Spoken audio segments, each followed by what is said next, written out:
Untamed is going to be untamed. It's going to be a little crazy. I want to talk to my people. I want to talk to my brothers and sisters.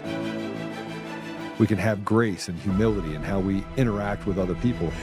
Oh, hot dog, look at you. And nobody talked about what's really happening. And let's have conversations about what truth is.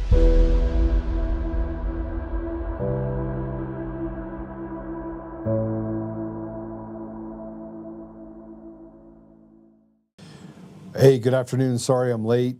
This governorship thing is just kind of taking it all out of me.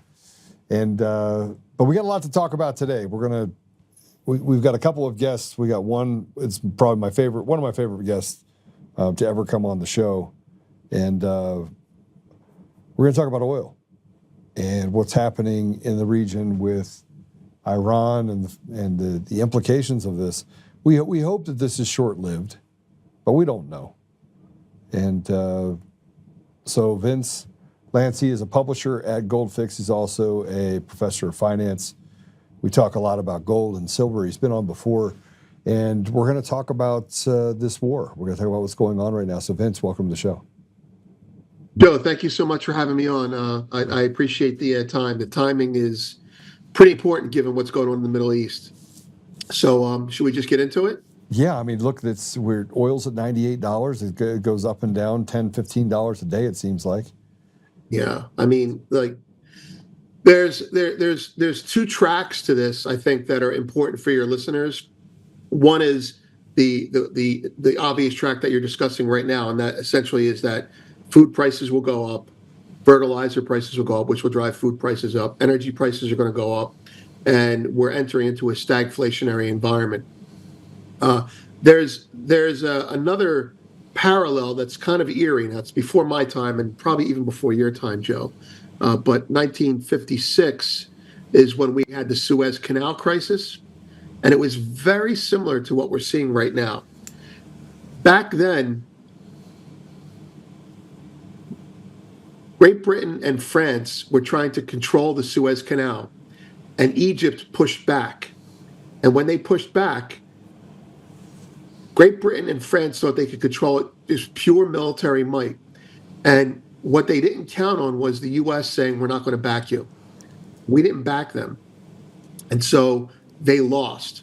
Now, when you bring that to present day, President Trump is now looking for people to work with him to help police this area, and no one is joining that. And so when you combine these things together, there's a similarity to Suez that not only is a stagflationary similarity, but there's a similarity in terms of the, what's the word I'm looking for?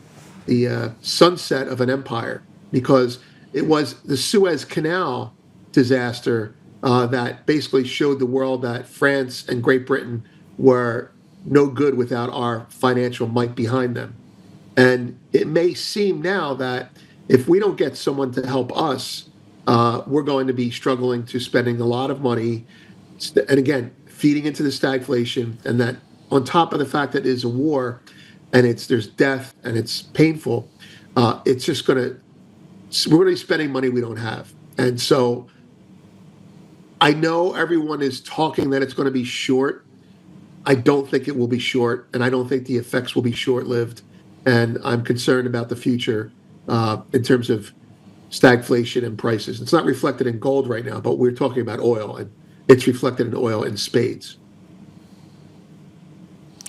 Okay, so there's also a element here that made oil prices go up related to insurance, and you always had Lloyd's of London that insures most of the ships that come through that area, and they've said we're going to pull out. The U.S. said that they would step in and they would create new policies and that they would insure those shipments. So far, oil's gone to $98, but not because of the supply that's available, but because of the risk to the supply coming through that channel. That's right. It doesn't really make a lot of sense to me if we want to look at holistically the oil supplies and where some oil supplies come from, where they go. Tell me why this area by itself is causing this much pain. Well, 20% of the world's oil comes out of the Strait of Hormuz. And the Strait of Hormuz is a little narrow strait. And you have Iraq, Kuwait, Oman and Qatar and Iran all surfacing all on that coast. And if Iran is controlling one side of the coast and preventing ships from getting out, then what ends up happening is you end up having a bottleneck, and they have to find other routes to get the oil across. So instead of going south out of the strait, if we had a map, I'd show you. Instead of going south out of the strait, they have to go west across a pipeline. And the pipeline is like a straw compared to the fire hose that the canal is, or the strait is. So not only is 20% of the oil coming out of that, you made the point of insurance. And, you know, this will give you an idea of how serious it can be. The reason oil is up right now is because, as you noted, the insurance costs are going to go through the roof. And Lloyd's of London and whoever else is supposed to insure these things is backing out on the insurance, which puts the U.S. on the hook for financing it if we want to keep the oil flowing. So at the first stage of the insurance problem, you have the U.S. saying, we're going to foot the bill for it. That's taxpayer money. We're going to insure these tankers. The second thing is, and there are two layers, without getting too wonky about it, there are two layers to the oil infrastructure. One layer is storage. So right now they're blowing up storage facilities. And if you blow up a storage facility, that's, believe it or not, really not that bad. It's basically a storage tanker. But what started happening yesterday is, last night, is Israel bombed the Pars refinery area. Now, what is that? The difference between the not so bad and so bad in terms of what you're destroying is, if you start destroying refineries, those are things that don't come back online in 6 days. That's like destroying the infrastructure for oil itself. And then what you have is, you'll have less production being made even when the strait becomes reopened. And if it becomes reopened, you'll have less oil coming out of it, which means everyone's fighting for higher priced oil that's out there, and that just causes more stagflation. And it gets worse. Iran is telling people that they'll let oil through if the oil is priced in yuan as opposed to in dollars. So Iran is basically blackmailing the strait, trying to get people to stop using dollars to use yuan. So the whole thing seems to be an organized extortion racket that's going to put a dent in the reputation for the U.S. dollar. I mean, it's you got three levels of problems. You have the insurance problem, which we're paying for, right? And in order to pay for the insurance problem, you have military escorts that have to go through. Then you have the actual infrastructure that's starting to get blown up. Then on top of that, you have the heresy, for lack of a better word, coming out of Iran saying that they'll let tankers through if those tankers do not price the oil in dollars.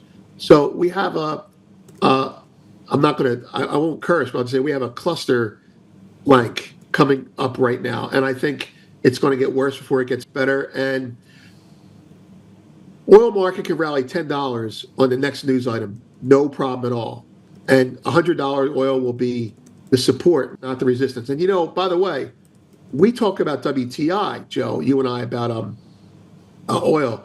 Well, the oil that's being traded and being used over there is already trading $110, $120. So that oil has exploded in price. And that's only going to make our oil go up even higher over time as it trickles towards us. So it's a bad situation. I'm not happy about it. So how do we get away from it? I mean, what's the answer? I don't think anybody is astutely aware. I think everyone's astutely aware of the price of oil and gas prices over $4 a gallon. But look, people are suffering so much right now inside the communities in nearly every state. People in Colorado, there's a friend of mine that runs a pantry up in northern part of Colorado. His pantry is bare. He's like, Joe, people can't afford to feed their families. And we're only 3 weeks in. So what's the outcome of this if we can't get this under control? Because energy prices go through the roof, which means food prices are going to go through the roof, which means we're in a state of near collapse. And I hate to say that like the sky's falling, but they're not trying to solve the problem. It's more important. And I'm anti the war part, by the way. I don't think that I'm on Joe Kent's side on this. I wouldn't have gone into Iran personally. Yeah, I mean, I can see why we would go in, but I can't see why we went in. It doesn't seem like, unless there's something that we don't know. But I think, you know, your first question was, how do we get out of it? And you know what? That's a really good question, because if I don't have an answer to it, it's a really good question, because there's no way we can extricate ourselves from this, I think, cleanly and simply. To your point about domestic prices, we haven't even begun to see the inflationary effect of $100 oil and food. $100 oil translates to a 30% increase in food prices over an 8-month to 1 year period. We haven't even begun to see that yet. So it's like a canned food hoarding situation. But no, I mean, really, I mean, I'm not exaggerating this. This is $100 oil adds 30% to the cost of food that we import. And that's food that's using fertilizer as well. Now, on top of that, trying to extricate ourselves from this means we have to either spend all the money to control the situation or share some of the power in order to get people to help us. And that brings us back to the whole Suez Canal thing. It's really, if we really do need someone to help us get out of this, then we shouldn't have been there to begin with, obviously. It's questionable. It's questionable why we're doing so much in partnership with Israel. And it does seem that the whole thing is, you know, a cluster. It's a cluster F waiting to happen. We haven't even the thing that I just want to say over and over again is we haven't even begun to feel the inflationary pressures of this. And you're telling me pantries are already empty? Yeah. And I'm saying it's going to be even emptier if that's possible, if this continues. And it doesn't have to, unless oil goes back to $70, which is still above where it was. Unless oil goes back to $70 in the next, say, 2 weeks, we're going to have a permanent increase in prices of up to 30% on food in the next 6 months to 1 year. And I'm pretty certain of that, based on how food prices go. And the cure for that, Joe, if we can't get out of this, the cure for that is stimulus. We'll probably start getting stimulus checks again, which will help the people that need it, but just basically kick the can down the road for the problem. On top of that, Powell needs to cut rates because of the credit problem, and he can't do that because oil's trading $100. So we are damned if you do and damned if you don't right now. Well, And he could cut rates. He could he cut rates, should. which would, what's that? he should cut rates. You're right, he should. Yeah, But he's and if he cuts rates right now, he could have an effect of a run on money to actually lower costs for people. It could also lower those that are tied to prime. We have prime rate, could create some relief, even if it's minuscule. It would still create some relief, but they won't do it because this is an opportunistic opportunity. You want to take meat until literally the animal's almost dead, right? You want to take as much from the animal until it's almost dead. And that's the problem with what we have going on in our country, is that they have taken so much from the American people, and not just people here, but people globally. And they take just enough to make them barely survive, and then they'll let them recover. It's like this idea that you can push people to a brink. You're bleeding. Yeah. We're shearing the sheep. We're shearing sheep. We're shearing the blood out of the sheep, not the wool. Right. I guess when we're done with that, we just butcher them. That seems to be what's the path that we're on. I agree with you, and I don't think Powell's going to cut for that reason, and also for the reason that he's a short timer. He's out of there in I think 5 months, so he's probably just praying that he can get away with not cutting one more time, so he can claim victory, even as he leaves a decimated economy. Well, what is he claiming victory to?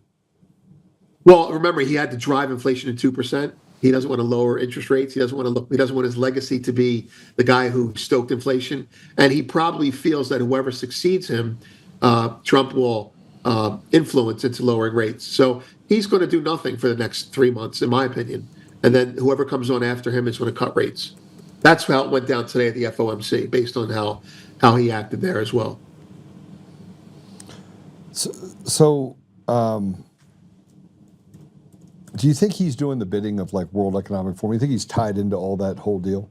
Oh, yeah, Can I ask that question, or is it you gonna? No, you could definitely ask that. I'm shaking my head because, yeah, you know what? This sucks to say, but yeah, it does. It does feel that way. Look, whether you like it or not, whether you want to be objective or not, I'm not anti talking about politics, because politics is policy, and policy is what influences people to do these things. And Powell's about to go into private service in the private sector, so he needs to toe the line with the World Economic Forum and the Bilderberg types. So I mean, he's part of the club that we're not in, and anything that will make his resume look better, even if it makes the economy look worse as he's exiting, he's going to do, and that's to keep himself in good stead with the people that he's going to be working with afterwards. So I agree with you. Okay. Gold and silver. Down. Silver is easy to explain. I'll explain that first, and then gold is something that I just disagree with. Silver is trading $76, which is down from $80 over the last week or so. During the first, when you have a stagflationary environment, the first part of the stagflationary environment is the equity markets and the economy get destroyed. People start getting fired. Nobody's getting solar panels installed. And so there's less demand for silver on the industrial side. And that will weigh on the market at first. What's interesting is that they're selling gold as well. And they're selling gold, it would seem, because gold may have been a little bit overinflated to begin with, participating with stocks. But I have a strong opinion on it, and it's rooted in math. And the math is that in the first 90 days of any war, gold is a crapshoot. It could be up or down 18%. The next 6 months, gold on average is up 18.9%. So this makes sense. Oil goes up now, gold goes up later. And that's what happens when you have a stagflationary economy. And silver will recover too. I mean, silver's probably a good buy in this area. I'm not recommending people do anything. You do your own due diligence, but I'm looking at buying some more for myself right now. Yeah, so this is where we get into those areas where kind of sticky areas, I like to call them, where you go, okay, do I bet on double green zeros? Is this bet on black? Is it bet on red? You're going back and forth going, oh, I feel like I have dual personalities. And this is just from an investment standpoint. I'm not talking about, by the way, the things that are happening to people because they can't afford to pay their bills, right? Right. But this all comes down, when we talk about gold and silver, and we talk about even oil, it comes down to almost like a triage or an arbitrage market, where we're looking at this specifically as it relates to war decisions. We're almost war gaming things inside of an economic environment. So we're not actually looking at this from a geopolitical or a foreign or domestic policy. Everything that we're doing right now drives towards opportunities where you see oil's up, oil companies are going to make more. That oil's already out of the ground. They're going to hope the price comes down by the time they get back at it, so that they still have then controlled costs. So everything is like this thing where they make it on the yo-yo. You make more money on the yo-yo. Right. That's true.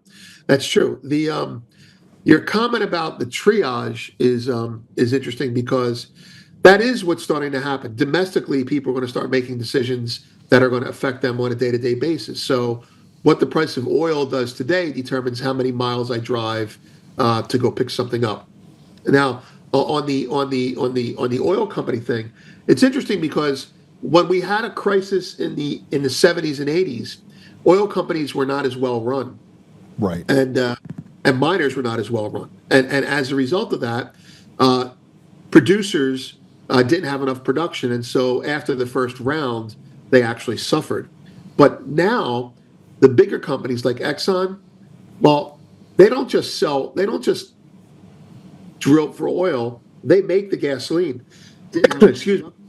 Result of that, they're making money hand over fist in what we call the crack spreads.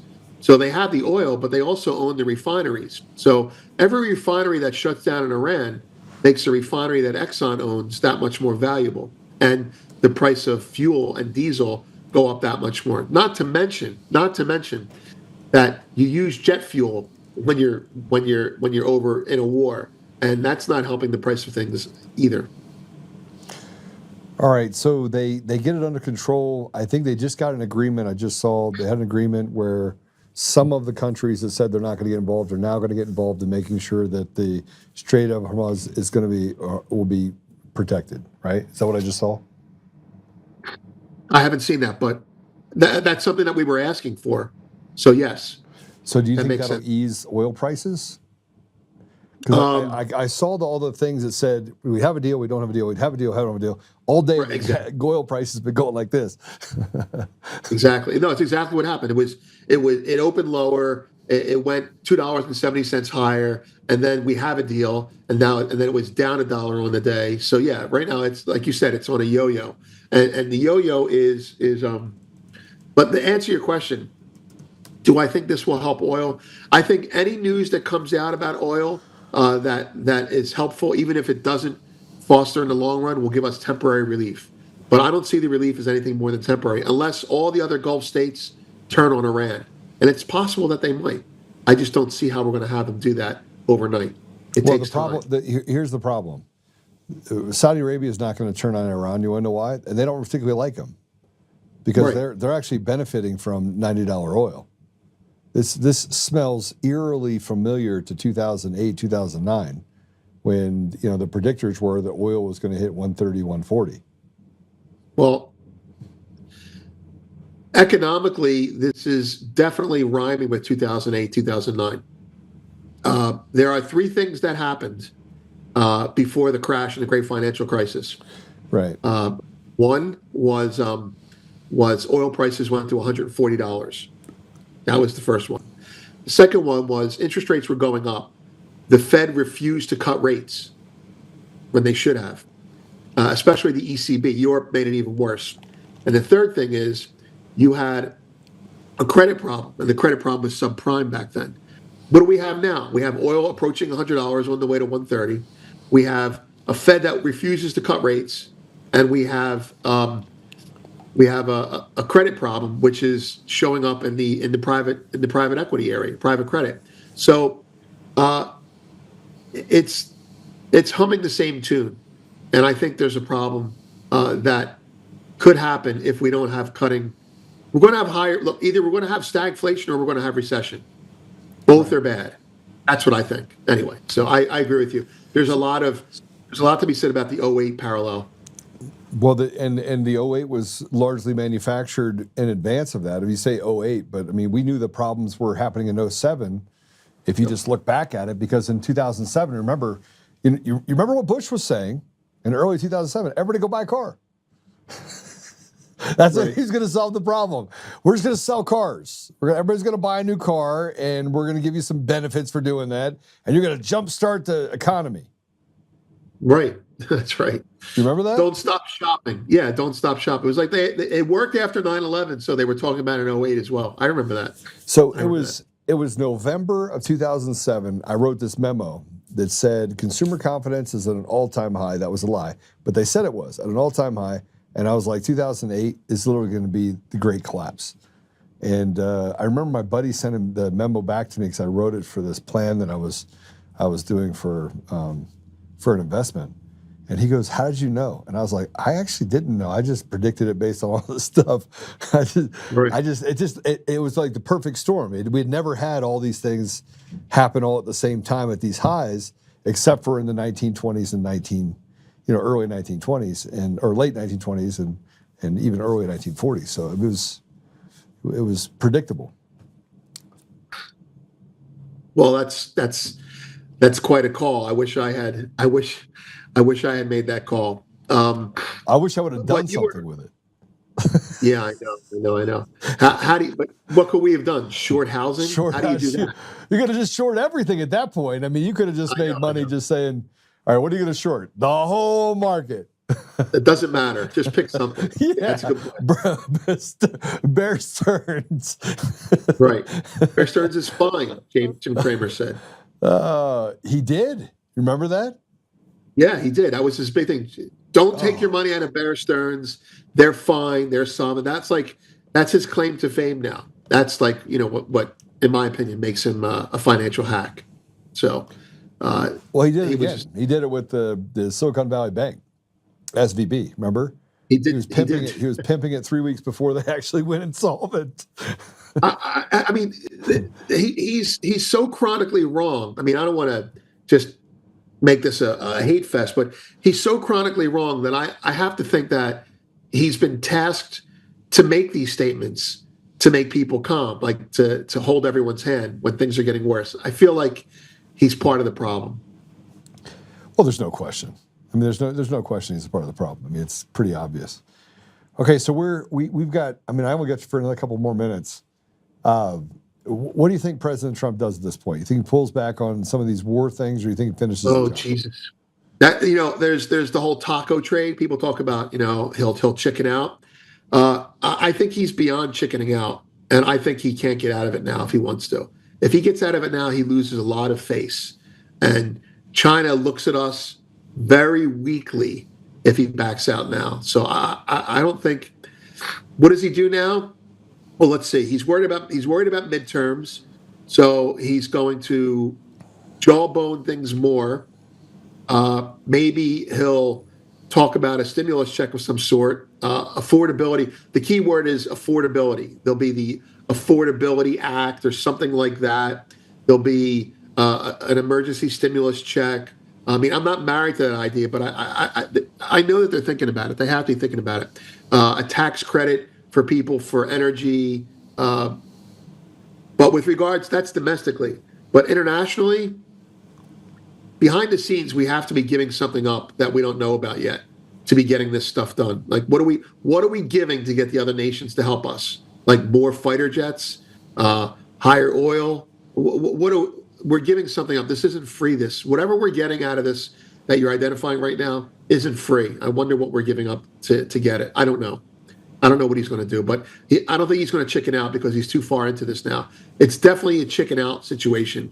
And plus there's the Israel factor. What does Israel do? I mean, why? Look, I mean, I've already told you before, I don't agree that we should be running our policy through another country in the Middle East. And I don't believe that they should have influence on our policy happening in the United States. And in large part, the American people have suffered every single time that we've made a decision based on the sovereignty of another nation. We have suffered great consequences. We can go back to Korea, we can look at Vietnam, we can look at, any of the wars that we fought, even what we did in Afghanistan and Iraq. There was great human cost for us here. And there was no benefit other than $1 trillion and maybe some access to, defense fund contractors that they got paid a bunch of money to transport oil and to, create opportunity over the Middle East for themselves. But the American people never made anything out of it. And the same thing can be said for this. We're over in Iran. We're bombing the shit out of Iran. And even if all the Gulf states decide to come together around them and say, okay, let's finish the job, every single one of those Gulf states can be looking at each other saying, are we next? Yeah, exactly. It's just another excuse to de-dollarize. I mean, if I'm a Middle Eastern country, even if I don't like what Iran's doing, when it's over and the U.S. pulls out, I have to live with Iran, and more importantly, I have to worry about if I'm going to be next. Just like every other BRICS nation said, you froze Russia's assets, will you freeze ours next? So, I mean, who controls Israel if the U.S. doesn't? And that's got to be a concern for the Muslim nations. I mean, I don't think Israel's going to do anything, but that's not the point. The point is perception. Who's next? Who's next? That's exactly right. That's the situation. Well, and that raises a bunch of other questions, and I'll leave it at this because I'll get your last question. I know you got a hard out. I'll leave it at this. We went to war The stock market is relatively unchanged. I think it's down, maybe 5% since all this started, right? It's de minimis. I mean, it'll pop back up from there. Right. Stocks go up, stocks go down. We see this thing happening. You can actually make money on it if you follow the flow. Like every day, just get in low, get it high. We could ride the wave. What's AI doing to play a part in this market frenzy that we have going on right now? Well, AI is just, I mean, what it's doing better, as good, if not better than me. And that is, AI is finding, I have a grid I could share with you, that you might want to share with your people. There's a grid out there that shows the jobs that are going to be affected. Basically, if you're in finance, if you work on a computer screen, your job will be 50% of it will be gone inside of a year. And you're seeing, let's see, Microsoft is laying off. I can't even think of the other companies laying off, but there are a lot of layoffs coming on in the last 2 months that are showing what a big problem this is going to be. And you know what? Here's the scary thing for me, Joe, as an economics type of person. When you have a new technology that allows you to fire people and not cost you any money, and you have a recession that's coming, you tend to do it faster. You'll adapt the cost cutting measures faster than you would if things were going well. So we could end up with 7% inflation and 6% unemployment inside of 6 months if this keeps up. Okay. Well, I tell you what, I want to have you back on, so I'm going to talk about silver. I'm still telling people, this is my advice, go buy silver. I mean, at $75, I still think it goes to $200. I just do. Matter of fact, So do I. I don't think the amount of money we're spending on munitions and warheads that have to be replaced and things that we're doing right now, that there's anything other than the ability for gold and silver to go up, right? Because it matches the market, right? You look at over time, it just matches the market. Metals over 90 days don't matter. Metals over 6 months go up. That's where I am. I'm with you. Yeah, absolutely. Well, brother, thanks for joining me again. I do pray that we end this war and we get back to an America First agenda, but that's just me. Thanks for having me, Joe. I appreciate it. And good luck. And good luck with the election. Thanks, brother. Take care. So I hope to have Vince back on again before I go through the primary process, which is going to the assemblies this week. We're going to the assemblies, but hey, next guest. Sorry, I'm not actually tired at all. I don't know where that came from. Now, our next guest is going to be, imagine having Tina Peters 2.0. Before we go into this, I'm going to play a few things, because this by itself should teach you everything that we've been talking about for the last 6 years. And I put a post up. Let's put the post up first that I answered to it, because this is in response to the video you're about to watch. I said nearly 6 years ago, over 900 flights, nearly 6 years, over 900 flights, ridicule, lawsuits, threats, attacks, and in the end, only to be proven right. Here's the sad thing.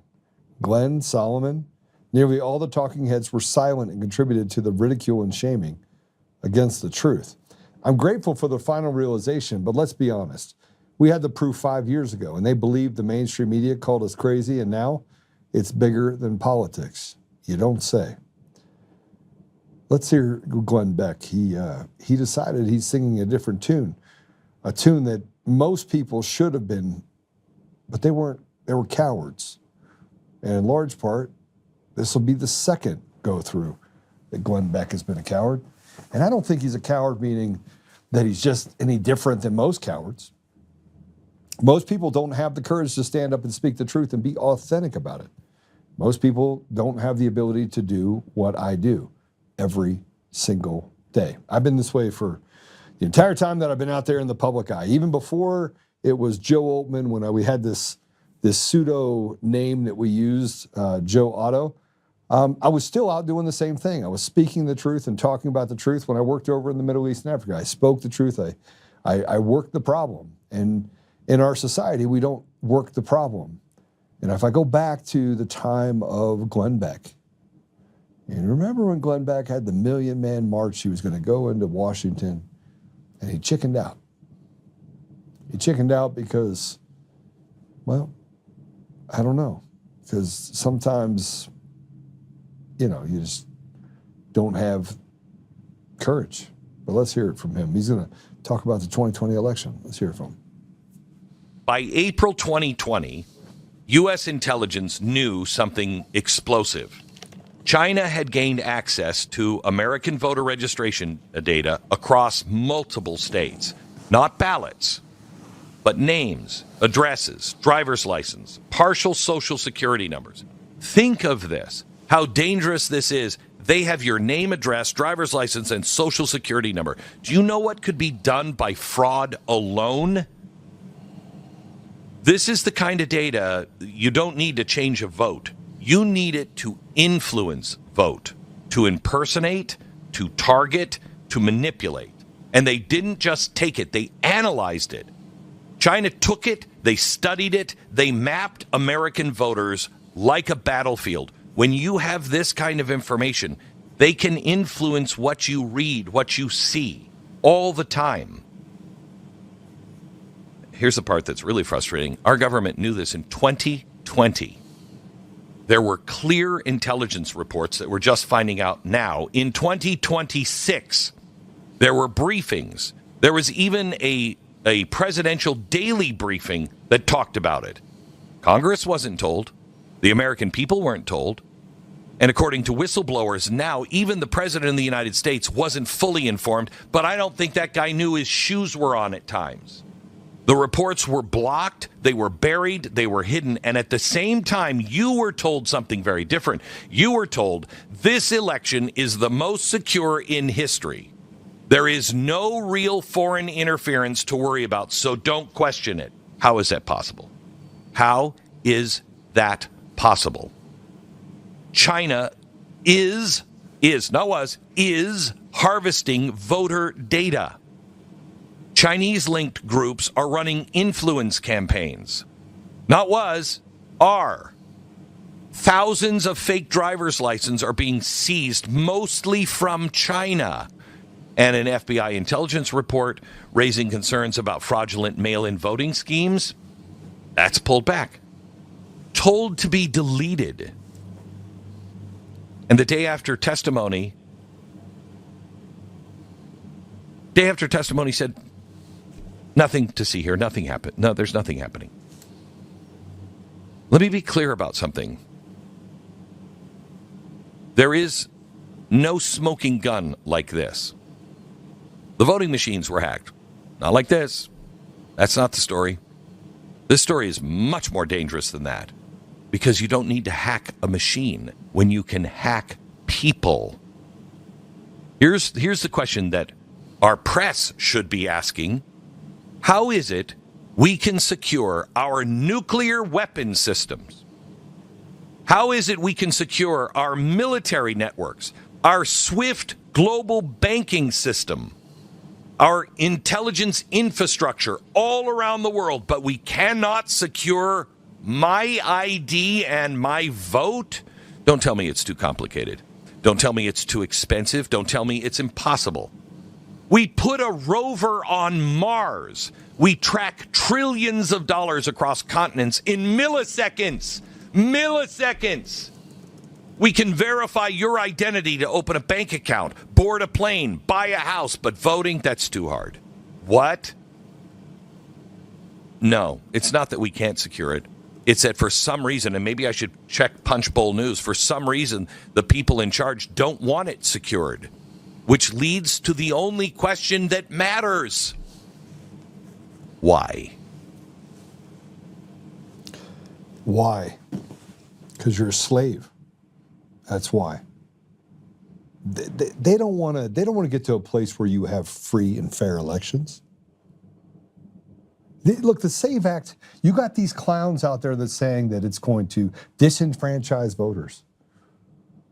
What's going to disenfranchise voters more? You tell me. The fact that you don't have a voice and they're trying to pass bills to strip you of your First Amendment, your Second Amendment rights, they'll just walk past them all. They'll say, well, we have state rights. Let's legalize prostitution. Let pedophiles rape children. Because this is normal in our world. 95% of the public thinks these people are absolutely nuts, but yet they get put in positions of power and trust all over our system. They're our judges. They're part of our legislative group. They're our politicians, our bureaucrats, our lawyers. And somewhere along the line, we go, this is normal. It's not normal. And here's what Glenn Beck got wrong. He talked about the function of it's the big scary country out there called China. Let me tell you where it happened. People in our country have betrayed their own people. That's what's happened. But these clowns like Beck and everyone else, and look, I don't care if you like Beck or dislike Beck. I just want for the first time, for the sake of God, can't you just tell the truth? Our systems are shit. Dominion voting system, Smartmatic, ES&S, Clear Ballot, you name it, they're all in on it. Runbeck, Cathedral Printing. We do what we want. The ERIC system, 25 states that put together all their election data. The idea that it's China that went and got all the Social Security numbers and everything else. I did an entire report back in 2021 where I talked about Raul, who's now in a prison in Romania, who said, I worked for the CIA at Fox IT, that I've been trying to blow the whistle for 5 years. I took that information, walked it down, handed it over to Congress. You know what they did with it? Nothing. I went to meet with Pompeo and I meet with his counsel. I was like, here's the model of how they steal the elections. That little clown starts sweating and saying, why would they do that? And that's when we knew that they're all in on it. These cowardly cowards. We want to sniff asses, but we don't want to get down to the fact that if it stinks, let's do something about it. But the American people have to sit on the sideline. They have to take the loss. We have to lose people over in foreign wars that other countries get to dictate.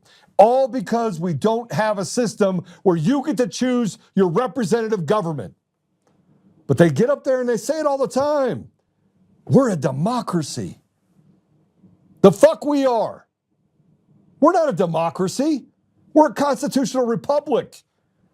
It's never been about mob rule. And it certainly isn't about having the media and technocracies and all of these wealthy billionaires running the show while the American people suffer. A pantry is empty because gas prices are too high. It's affecting every part of their life. You got a state like the state of Colorado that has taken all the meat off the bone, and they're watching the American people bleed out. Little by little. Incrementalism. And we sit back and we watch it, and we say, oh, yes, you're finally right. Yes, it's not about politics. It's much, much bigger than that. Of course it is. But we want to talk academically or institutionally about it and try to walk people slowly to the finish line. You know what? It's not that complicated. Let me just tell you how complicated it's not. Tina Peters is in jail serving a 9.5-year sentence because a judge decided to deny her the ability to have a defense. That's the reality. And the Court of Appeals very quickly should have looked at it and said, I asked this question, this question, and this question. But everything's a timetable, and they want to wait because the process is the punishment. The same that they did for the J6ers. The same that they've done over the last 3 decades. They've been stealing elections. And they got better and better and better at it. We had our own congressman that went out there and found Clinton Curtis and said, I want you to build a system that can go without detection. And then in 2005, just a year after he testified in Congress, you got a guy named Eric Coomer that is a drug-addicted Satanist, that he becomes the chief architect of a company that runs 17 states and the District of Columbia, all the votes.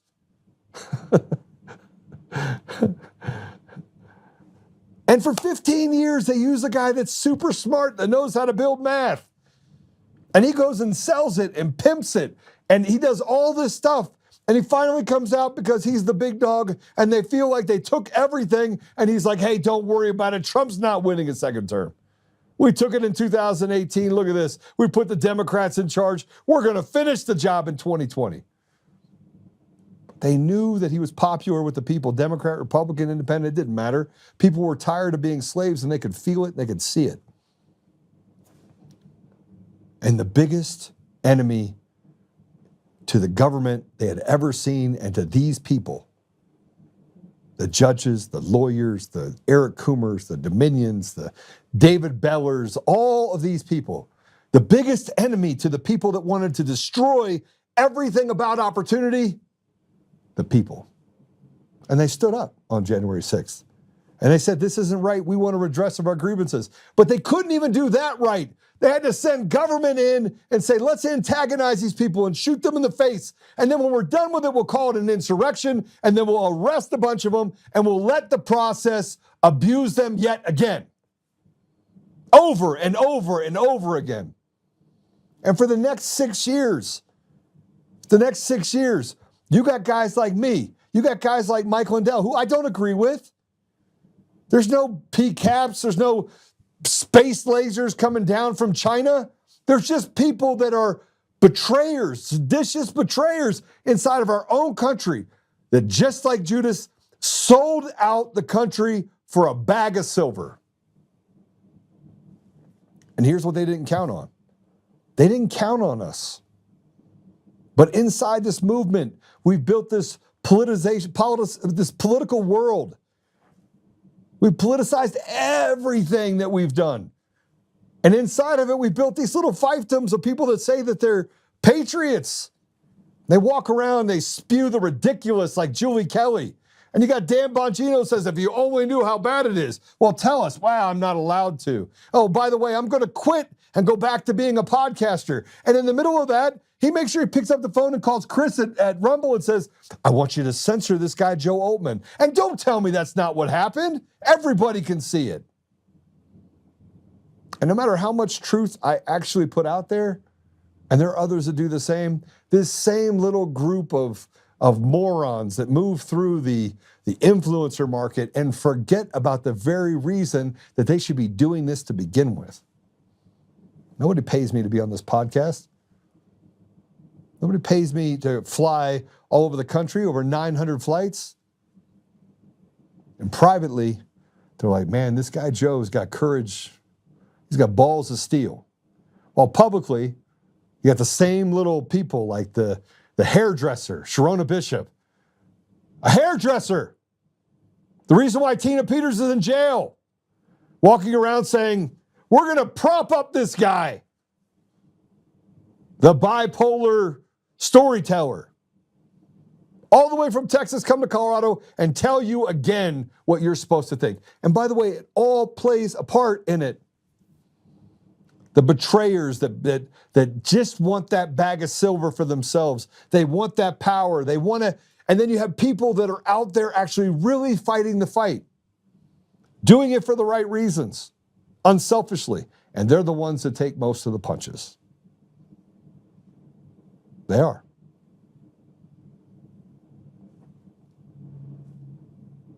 The next guest we have coming on, by the way, and I'm going to go through a couple more things, is another Tina Peters. A case almost identical to Tina Peters. Harry Waite in Wisconsin, Racine County, Wisconsin. He's an election integrity activist. He was an election integrity activist before I was.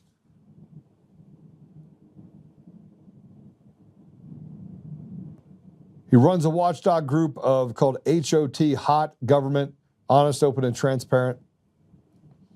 He became nationally known in July 2022 when he used the myvote.wisconsin.gov portal to request absentee ballots in the name of Assembly members Robin Voss and Racine Mayor Corey Mason without their permission. to test and expose vulnerabilities in the online system, that he was trying to tell them there's a problem. There's a problem. They wouldn't listen. He did it to show them that the system was vulnerable. And when he found out, he went and told on himself. Brought him the ballots.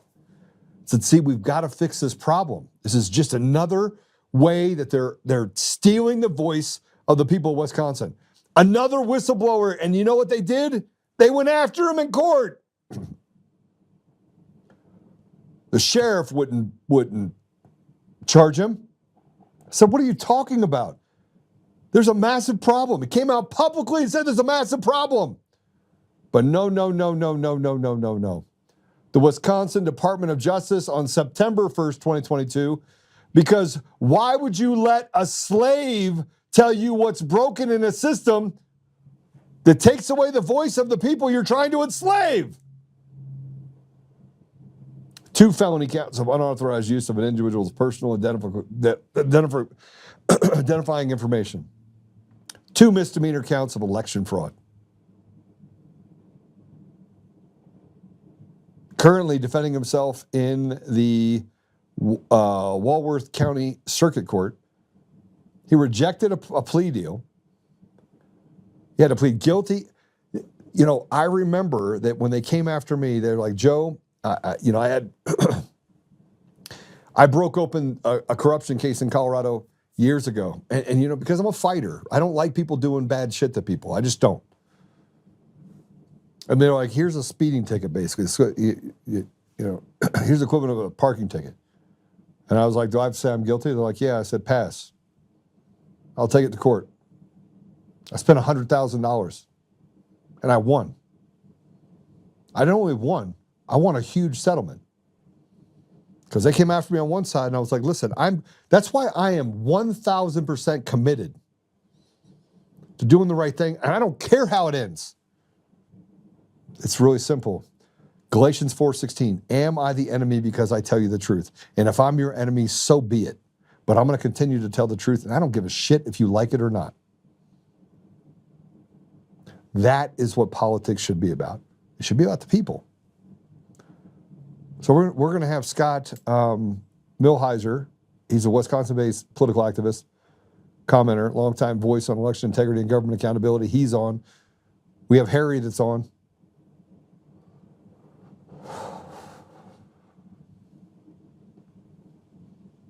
I want to tell you this.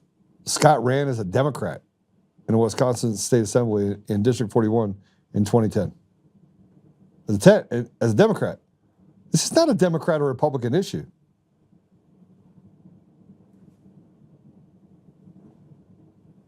Now let's go back to the beginning real quick. You know what? Forget it. I just want to bring this up real quick. There are posts that I'll talk about at the very end. I got about 40 minutes to go through this. I want to be able to have them on for enough time. So I'm going to wait for a minute. I'm going to come back to what's happening in Colorado. No, I'm not. Yes, I am. I feel like I should. What's wrong with me? Let's go to post 3 real quick. This is Peter. This is how Peter put it up today. A3. This is emails between the Georgia Secretary of State's office and the Georgia IT cyber geeks. So I just want to be clear, okay? Let me just tell you something. You ready? Eric Coomer in September of 2020. September of 2020. Was on a call. Probably drunk. Probably. It's probably his thing. I wasn't on a call. Are you sure? And despite the fact that they have admitted there's a call and admitted they let Serbians in, admitted. You got to see this. Put it up. Emails between the Georgia Secretary of State's office and Georgia IT cyber geeks. Look who they found accessing their voting system. For those of you who don't know, an egress point is a place in a computer network where data leaves to go somewhere else, such as the internet. David Beller, just so you know, when I'm done with this lawsuit, I'm taking your law license. Charlie Kane, I'm coming for your law license. Brad Clower, I'm coming for your law license. I'm going to sue you guys into oblivion because you knew.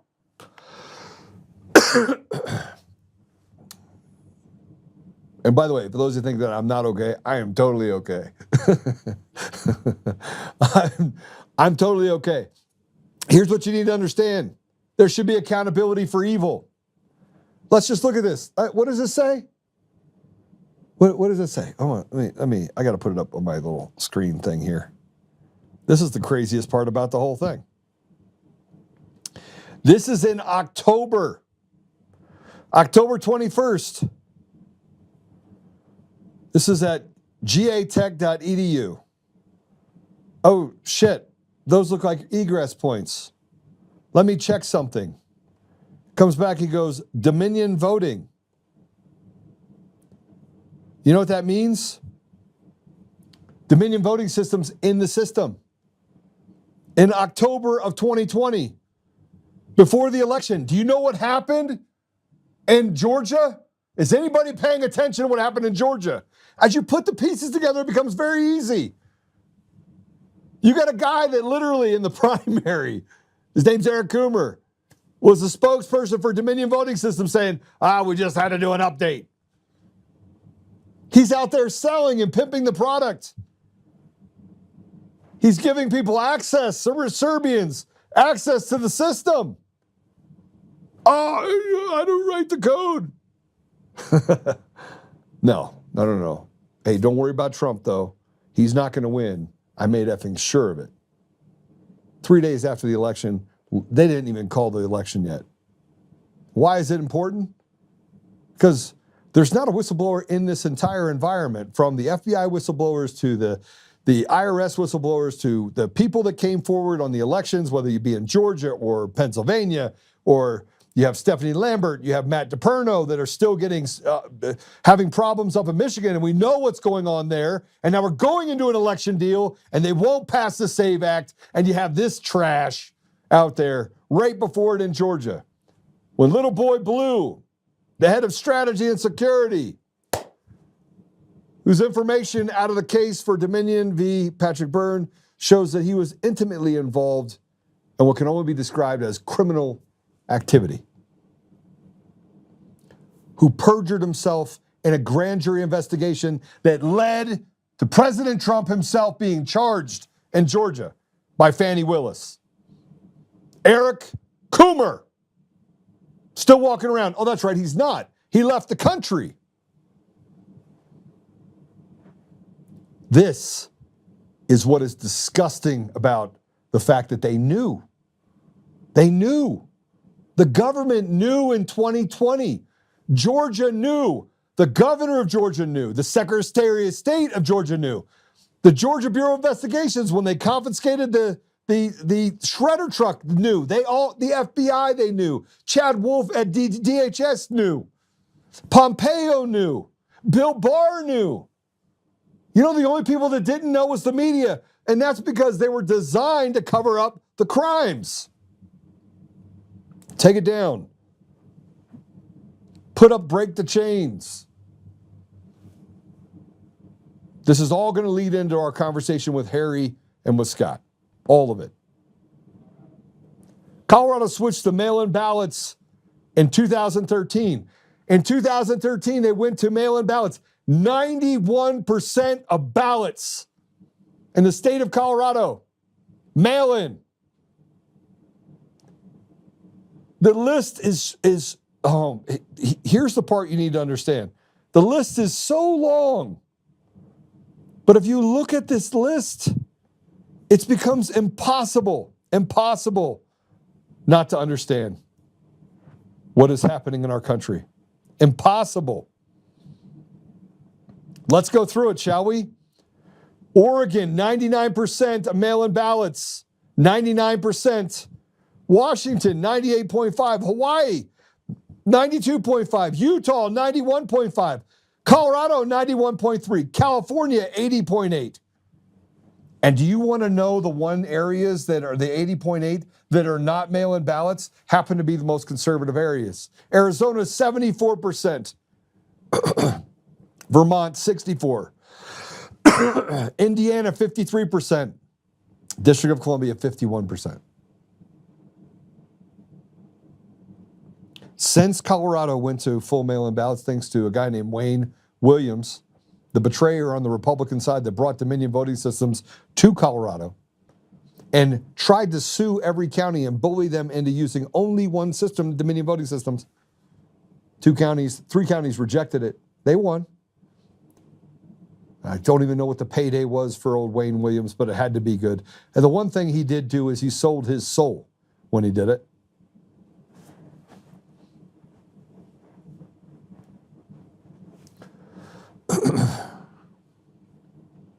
And if that's not enough, I want you to watch this for a second. Actually, just bring them on. Bring Scott and Harry on. I want them to hear this too. Welcome to the show, gentlemen.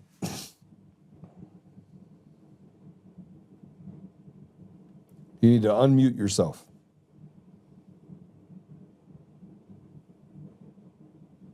Harry. No. Harry, you there? I am here. Scott, you there? You got to hit the unmute button. You got to do it yourself.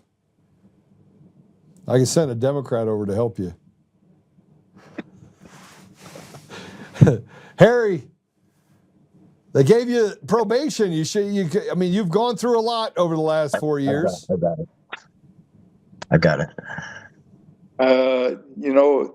The state has gone through much more. When you look at what's happened in the last several years, we've been fighting election integrity since late 2019, early 2020.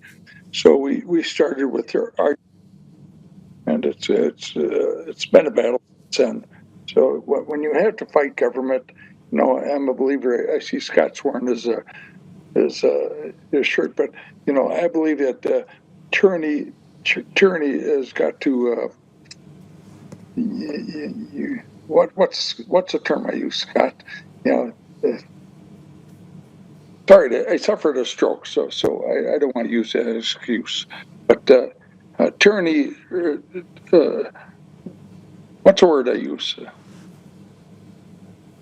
I'm trying to think, Harry.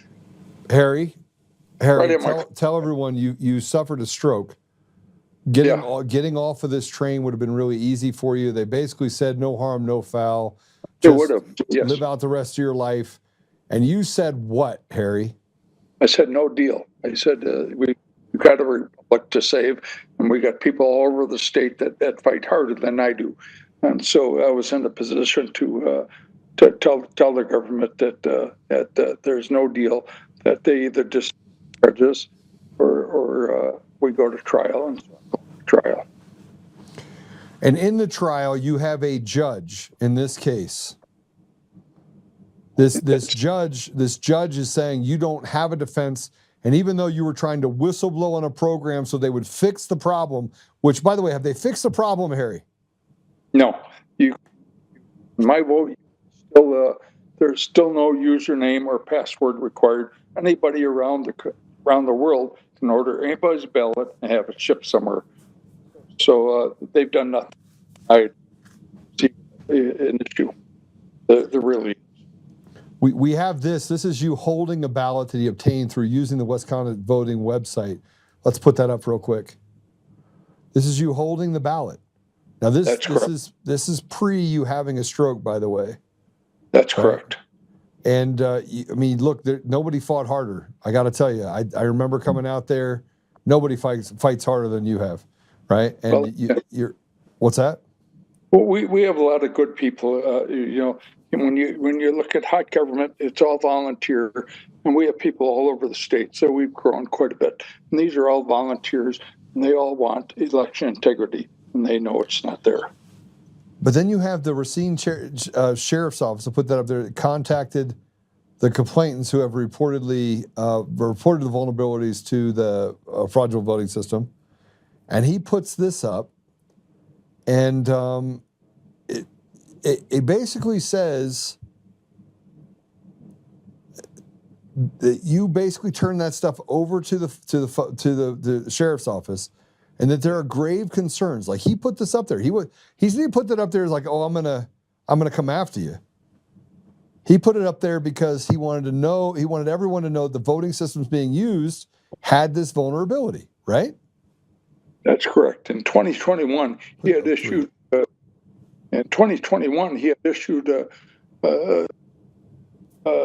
Criminal charges against 4 of the WEC members with Wisconsin Election Commission. He actually recommended charges for Ann Jacobs, Don Millis, and for Mark. I forgot his last name. And Wasserman, but he actually recommended criminal charges because he had done an extensive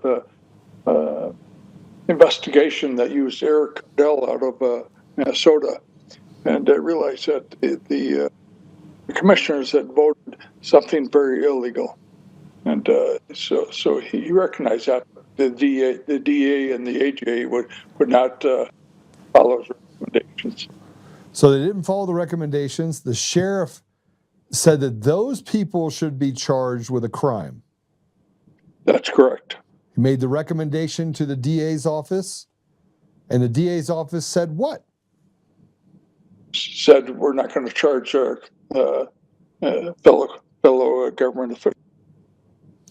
Not gonna charge a fellow government official. Now, Harry. So Harry, I think everyone needs to know this. Share this, by the way. You have to share this. Even if you share it after the fact, listen to it, share it. You have to share it, okay? You have to share this. You're being charged with election fraud because you tested a system, it failed, you then took that with the intent of showing them the system failed, handed them the ballots, and said, here, this is broken still. Can you fix it? People can use this in order to fraudulently vote. Correct? Just to highlight that in 2016, in the Wisconsin national election, we had 12,000 absentee ballots that were issued. In 2020, there was national Wisconsin election. There's 1.1 million. Say that again. How many million? 1.33 million. All right. Absentee ballots were issued. 1.33 million absentee ballots. Correct. And of those absentee ballots, there's nothing to say that those absentee ballots were legitimate. Well, the vast majority of them probably weren't. I mean, you got to see. I don't know what the percentage is, but you go from 12,000 in 2016 to 1.33 million in 2020. You have a series. All right, how many do they have in 2022 and 2024? Do we know? I don't know those numbers. I don't have them available. Scott? I do not know that number either, Joe. But I will tell you that the Wisconsin Election Commission is more concerned about covering and protecting their my vote system than they are fixing it. And I will tell you, in a nationally advertised August 28th of 2022, one of the commissioners said, I thought we were here to protect Speaker Voss rather than protecting the ballot and protecting the my vote system. He was more concerned about protecting Speaker Voss. Speaker Voss, the same one that said that you have massive voter fraud in Wisconsin in 2021, that same one? That same one. And we also have them on video in August 25th of 2021, stating that the election machines are not connected to the internet. We have him on video with that one. So he was lying. Oh, yes. He's a very disingenuous person. Scott, you reached out to me. I hadn't really followed the Harry's plight up until this point. You're like, Joe, we have to know about this. So tell me, You keep fighting. You fight right next to Harry. Tell me why. Why? Because I have so much respect for him. You know, you talked about passion and you talked about a big set, and I've never known a man, and I don't know too many men, Joe, or women, faced with what Harry's faced with when they offered that plea deal. I'm not sure that a lot of people wouldn't have taken that deal. And Harry has become my hero, and I will fight. I will walk through fire for this man, and it's why I reached out to you, Joe, because we're about to see Tina Peters all over again. And you talked about his defense, and Harry can chime in anytime he wants here. But at his pretrial hearing, the things that judge was saying, you know, we talked, and I shared that with you. We talked about motive and intent, and how this judge seems to think that motive and intent don't really have a place in the trial. That's more appropriate for sentencing. And I don't have the verbatim. That actually is not true. Right? Intent is what the law is written on. Intent. You have to have intent in order to charge someone with a crime. No, excuse me. For the crime to be committed, you have to have intent. Right. You have a state attorney general that is very engaged in lawfare. I mean, he's trying to silence his critics, and that's where it's at. So, when you talk about it, talk about mens rea. Mens rea is the intent, and they buried Tina Peters because the motions eliminate, and I know you followed that case very. So what people don't understand is eliminate means the ability to limit the information related, and in this case, related to the defense. So Harry's saying, listen, I did this. It's like saying you did this, but you were doing this because you're doing an investigation, like Tina did an investigation. She was uncovering fraud inside the government. The act of what she did, uncovering the fraud, is what they're saying she did wrong. They're saying Harry went in there and did something to prove that the system they had was designed to defraud the voters of Wisconsin. But as a result of doing that, they're saying you still touched the buttons in order to send the ballot. And even though you brought the ballot into us and said, I told you it doesn't work, you're charged with 4 crimes. Is that exactly what happened? That's close, yes. And could I just want to reiterate, Joe, that, from the moment Harry decided to do this, sitting at a county fair booth, everything has been documented. It was videotaped as he was doing it. Harry presented the unopened ballots to his sheriff. I mean, everything has been done. It's been documented why he was doing it, and they don't want to hear it because they don't want to allow WEC to be brought into this hearing. And this is a problem that still exists today. And you already said it. My wife, who's a Republican, who helped me unmute, Joe, she was able to secure her absentee ballot without an ID by simply clicking the indefinitely confined box on my vote. That's all it was needed to avoid providing an identification. And she could have sent that ballot anywhere in the world. That problem exists today. It existed in July of 2022 when Harry did it, and it's still a problem in Wisconsin. All right. I want to put this up. This is the Judge Johnson's statements about the Waite trial, that intent does not matter. Put it up. Oh, you put it up? Here we go. This just goes through the trial itself. And I want to point this out because I think it's important that you understand. I don't have it. I can't really read it here. But normally someone's reason for violating the law isn't relevant at trial. That's what the judge says. It certainly is relevant at the time of sentencing hearing. The judge then says, their reasoning behind why they did what they did or what caused them to do what they decided to do. But absent an affirmative defense, generally, why someone violated the law wouldn't be something that would come into a trial. So that's really what this is, what you're saying. I have good reason for what I'm doing. It's called a whistleblower status.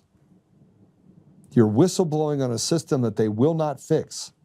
and now telling you that, Harry, you are a criminal for trying to point it out. That's correct.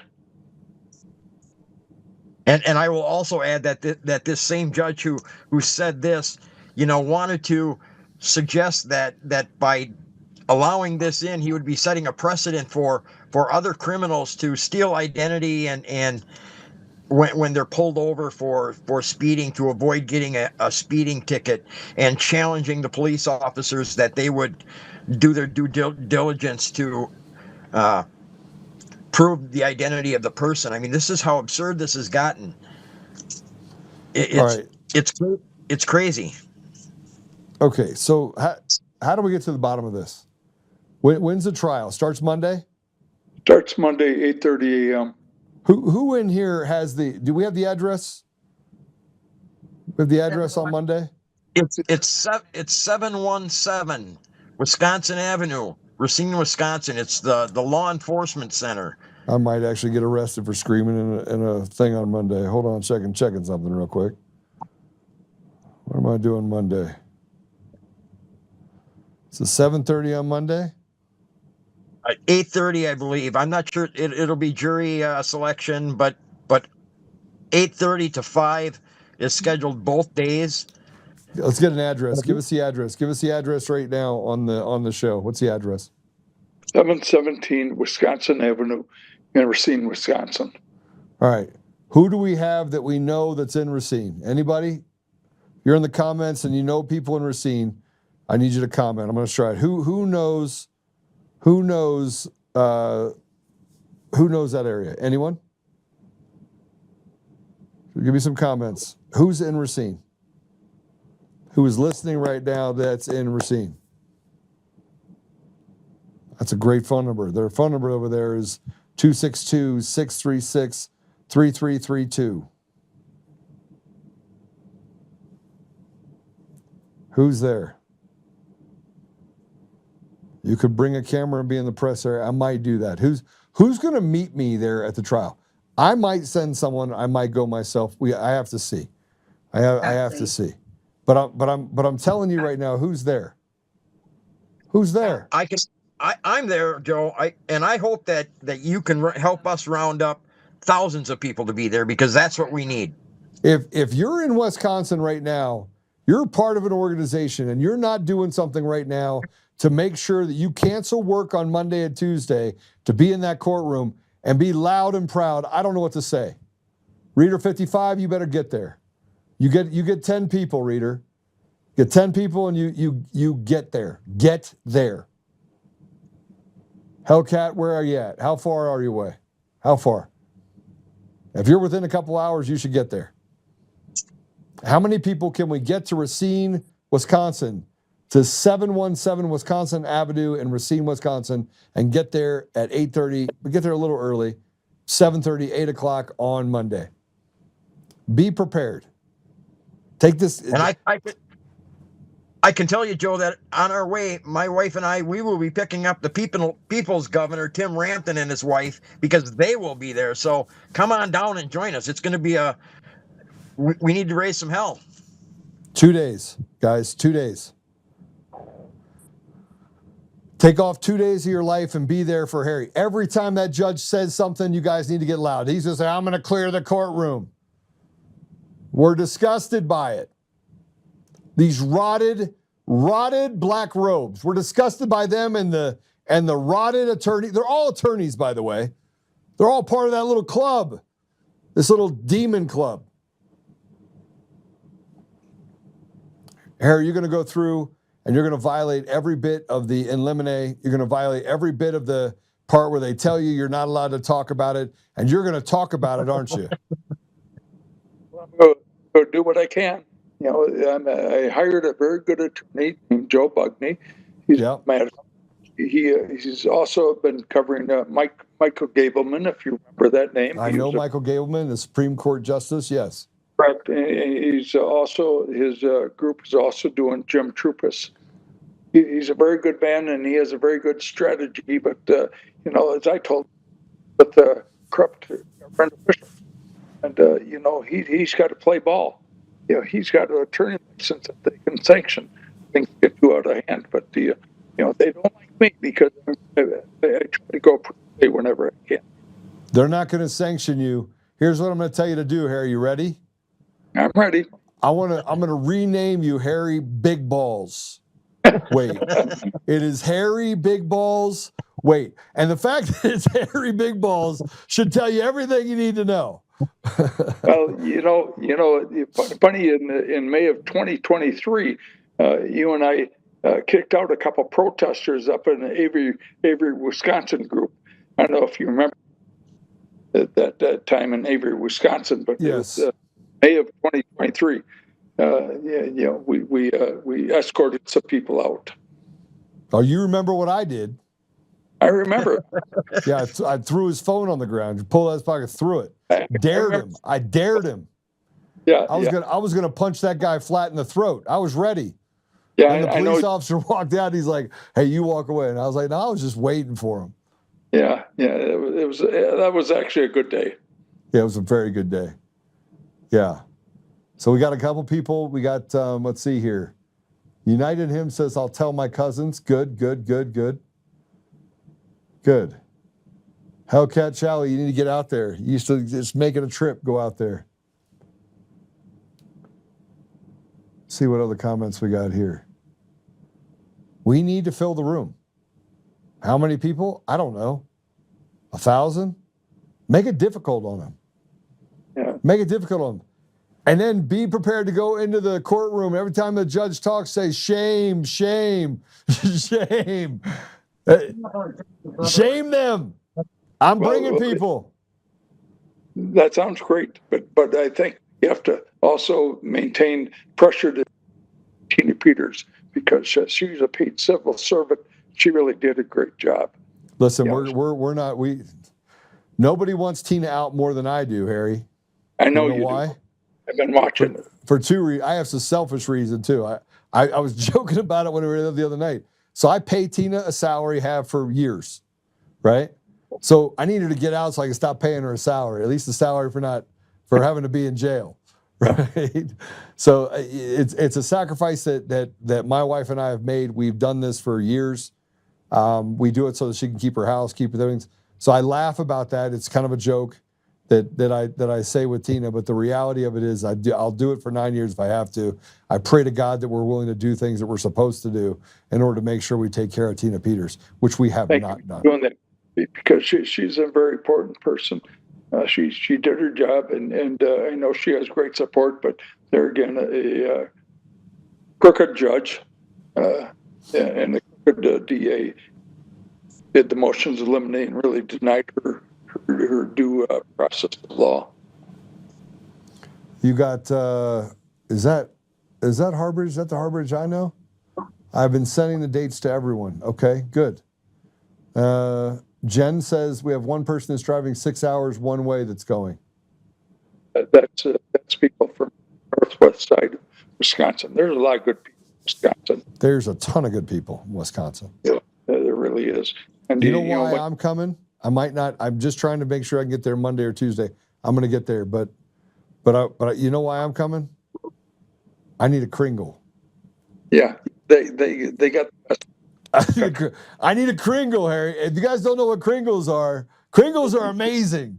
You show up and we'll make sure that you take some home with you too. All right. Yeah. Harry, how do people support you? How do they follow you? Is there a way they can follow you and support you?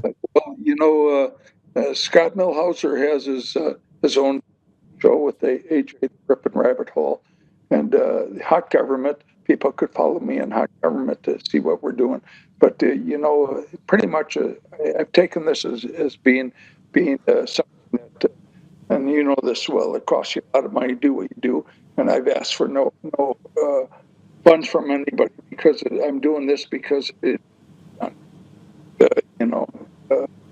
so you can follow with WCCA records to see what the court has agreed to. But I really don't do much social media. Scott will bow to that. Scott does. I do a lot of social media. Scott, I need you. Joe- I need you. I need you to give me the final. I need you to tell us what's going on. I need you to tell us from your own word. I didn't get to speak very much, so talk to us. So I met Harry almost 5 years ago, and Harry has become a brother to me. I love Harry like a brother, and I would walk through fire for him. What he's done for the state of Wisconsin, he's the most humble man you will ever meet.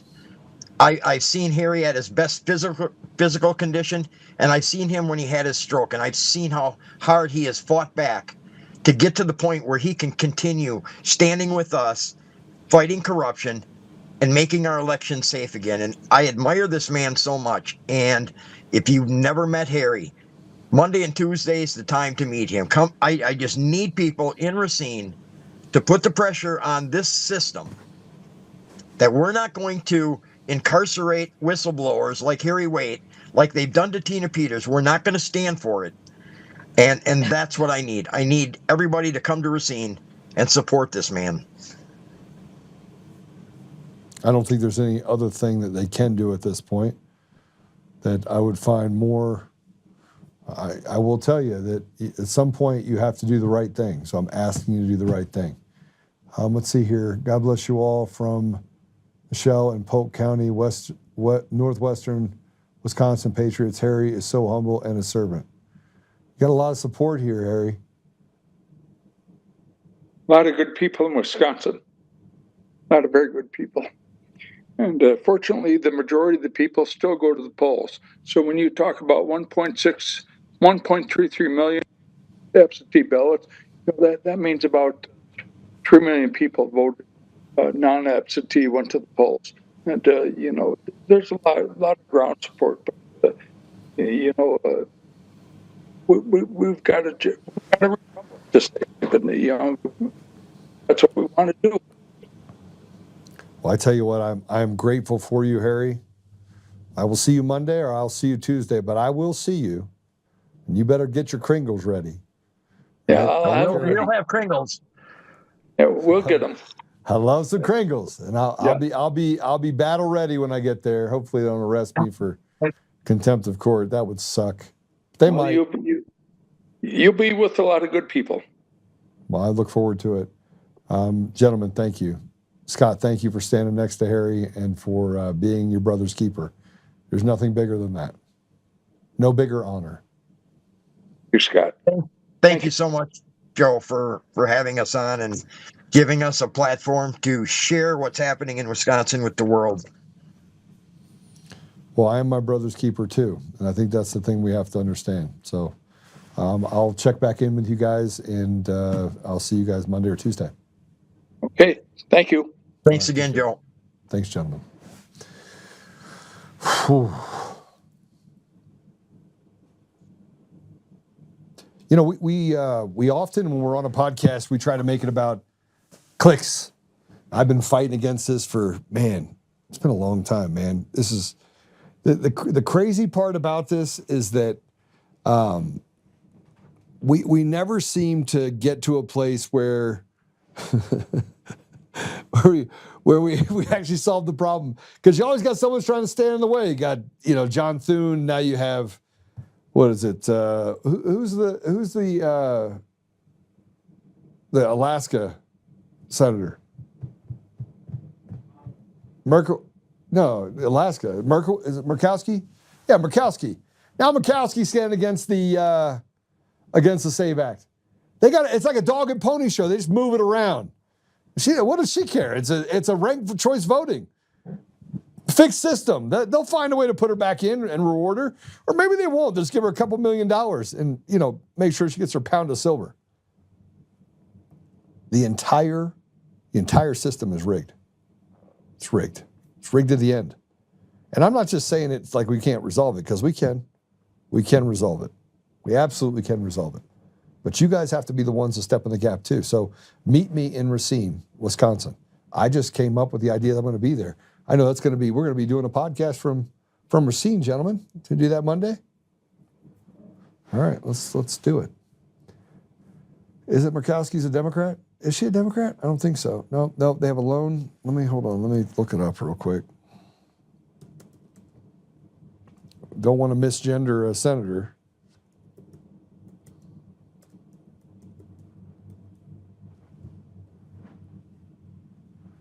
Let's see here. Boop, boop, boop, boop. She's a Republican. Oh, you're just kidding me. Okay, I get it. Chris, come on now. Rhino. Okay, see, I'm behind on my comments. Here's what I will tell you. We know these people are traitors. Let's call them what they are. Everyone says, I got on this comment deal and I called this guy retarded. And they're like, you're running for public office and you called someone retarded. And I was like, well, stop being retarded and I won't call you retarded. And everybody wants to get mad over a word. But you don't want to get mad at the fact that you're a slave, that you give up 60 cents on every dollar, 56 cents on every dollar, that your property tax went through the roof, that you can barely eat, your gas prices are $5 a gallon. Everywhere you turn, they have made you a slave. And you want to sit here and talk to me about a word?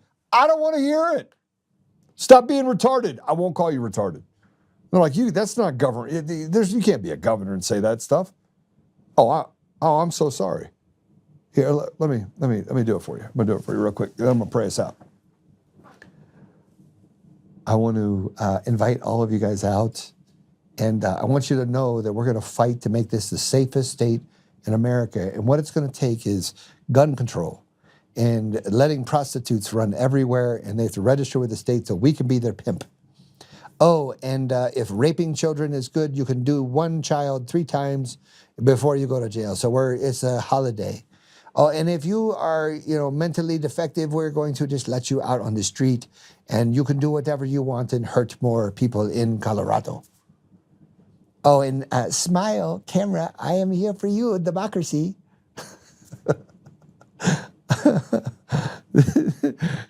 No.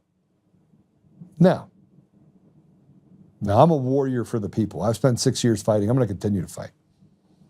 And the people of Colorado deserve somebody that can be a CEO that knows how to be a CEO and run the show in Colorado and doesn't give a crap about people's feelings inside the government that is trying to steal and grift for them and have done so much grifting over the last 8 years that the state is nearly unrecognizable. And it's not just the people that are inside the Colorado government that are grifting. It's the judges that are basically making bad calls and ignoring law in order to destroy the lives of people in Colorado, acting as the bully pulpit, the enforcer for the bad people in government, who, by the way, are embroiled in some of the biggest corruption scandals that could ever hit Colorado or any state for that matter. I have no interest. I have an interest in restoring and giving back my brothers and sisters what was never yours to take. So I will call people retarded up one side and down the other. Because retarded is what it is. Evil is what it is. And if retarded offends you and nothing else offends you, and you're not out fighting against this obvious evil that has taken over our state and put us in a state of absolute servitude, absolute slavery, in every part, then the only person that is a problem is you. And you probably need to leave the state. Go to California or something. Leave.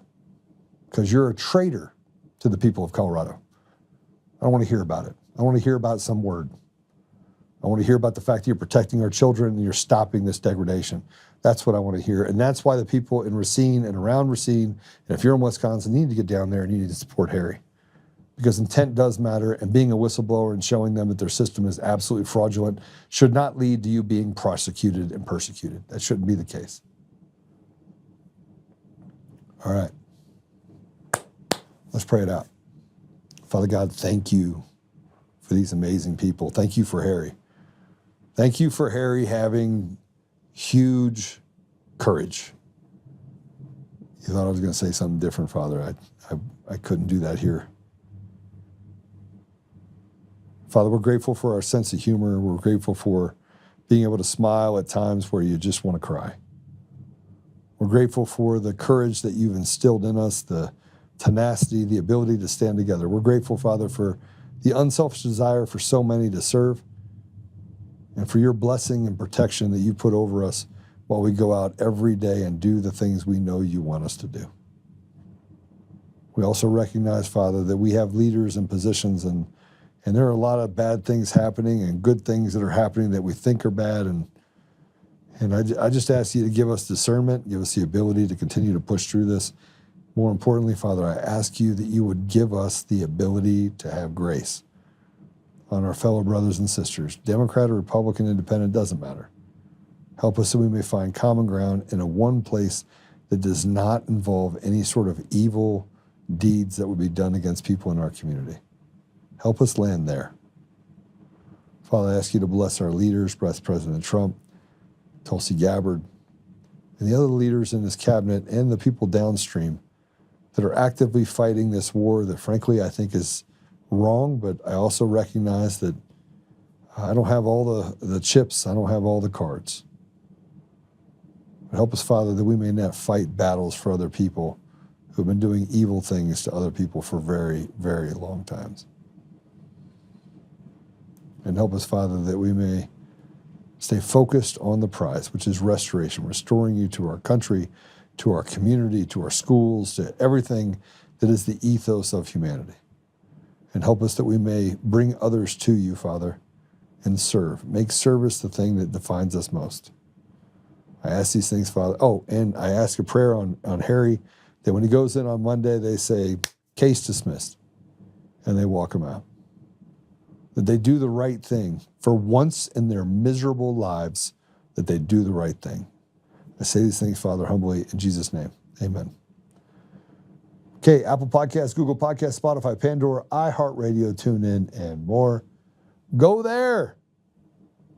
And yeah, there is, Scott's going to have a podcast night on rippinrabbithole.com, 8 o'clock. And you got the Freedom Flame on Fridays. So go check them out. All right, guys. We will see you soon.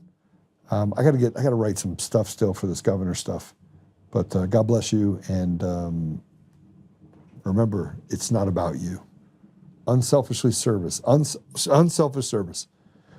And homework assignment for all of you. 1 John 3:16. Not John 3:16.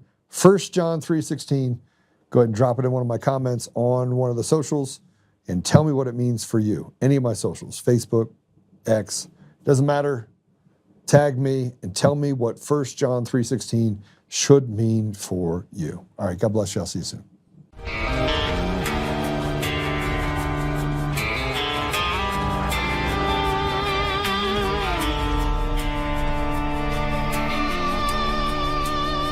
Rise up untamed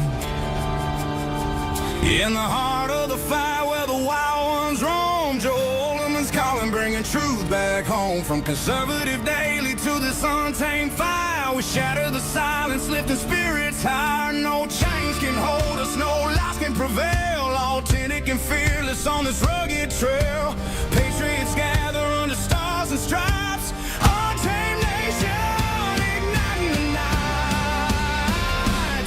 Untamed nation, let the truth roll out in this land of the free. Standing proud from sea to shining sea, we won't back down. Catch the fire, wear the crown. Untamed nation, it's our battle song, motivating hearts where the brave belong. Yeah, untamed and wild, forever strong. Play it again all night long.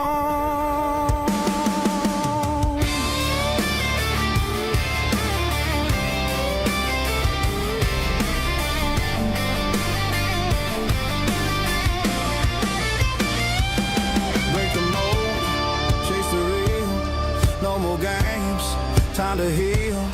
Joe's voice leads the untamed crew. Truth matters through and through. Untamed nation, let the truth roll out in this land of the free. Standing proud from sea to shining sea, we won't back down. Catch the fire, wear the crown. Untamed nation, it's our battle song, motivating hearts where the brave belong. Yeah, untamed and wild, forever